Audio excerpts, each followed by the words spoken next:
మాత్రం కడప జిల్లాలో ఎర్రచందన వేట లక్ష్యాన్ని ఇరకాటంలో పెడుతోంది. చెక్ పోస్టుల్లో మాటేస్తున్న 2 శాఖల సిబ్బంది కేసుల నమోదులో పోటీకి దిగుతున్నాయి. ఆ ప్రతిభ తమదంటే తమదేనంటూ వాదనకు కూడా దిగడం, ఓ దశలో ఒకరికొకరు కేసులు కట్టేందుకు కూడా వెళితే మరొకరు అలకలతో వెనుకడుగు వేస్తున్న దుస్థితి. ఈ పరిస్థితికి అద్దం పడుతోంది అక్కడ.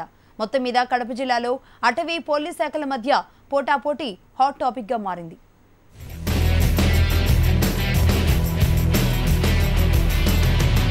కడప, కర్నూలు, చిత్తూరు, నెల్లూరు పరిధిలో విరివిగా విస్తరించి ఉన్న ఎర్రచందనం పరిరక్షణలో అటవీ పోలీస్ శాఖల పాత్ర కీలకమైంది. అయితే ఈ 2 శాఖలు చురుగ్గా పాల్గొంటున్నప్పటికీ దొరికిన దొంగలు, పట్టుబడిన దొంగల గురించి అధికారికంగా చెప్పే విషయంలో మాత్రం స్పర్ధలు నెలకొంటున్న సంఘటనలు కడప జిల్లాలో చోటు చేసుకుంటున్నాయి. చెక్పోస్టుల్లో మాటేస్తున్న 2 శాఖల సిబ్బంది కేసుల నమోదులో పోటీకి దిగుతూ ఉండడంతో ఈ వాతావరణం నెలకొంది.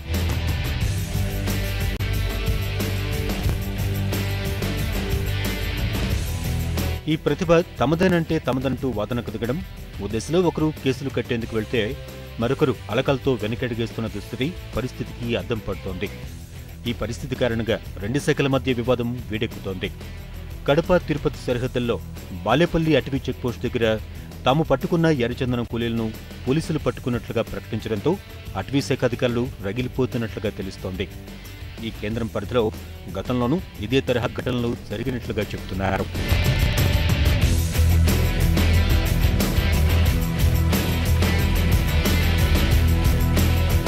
ఇలా 2 శాఖల మధ్య తరచూ చోటు చేసుకున్న వివాదాల ప్రభావం ప్రస్తుతం అద్దుమిరుతున్న సమస్యగా మారిందన్న అభిప్రాయం ఇరు శాఖల నుంచి వ్యక్తమవుతోంది.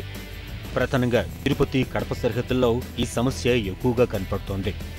ఇక్కడ తిరుపతి పోలీసులు కార్యదళ విభాగంతో పాటు 2 జిల్లాల అటవీ శాఖ వర్గాల మధ్య అంతర్గత ప్రచ్ఛన్న యుద్ధం సాగుతోంది.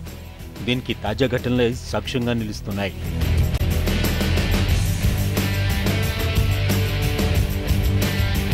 2 డిపార్ట్మెంట్ల స్పర్ధల వల్ల ఎర్ర దొంగలు, స్మగ్లర్లు లాభపట్టం మినహా మరెలాంటి ప్రయోజనం ఉండదని ఉన్నతాధికారులు దృష్టి సారించి ఈ గొడవలకు ఫుల్ స్టాప్ పెట్టాలన్న అభిప్రాయాలు వ్యక్తమవుతున్నాయి.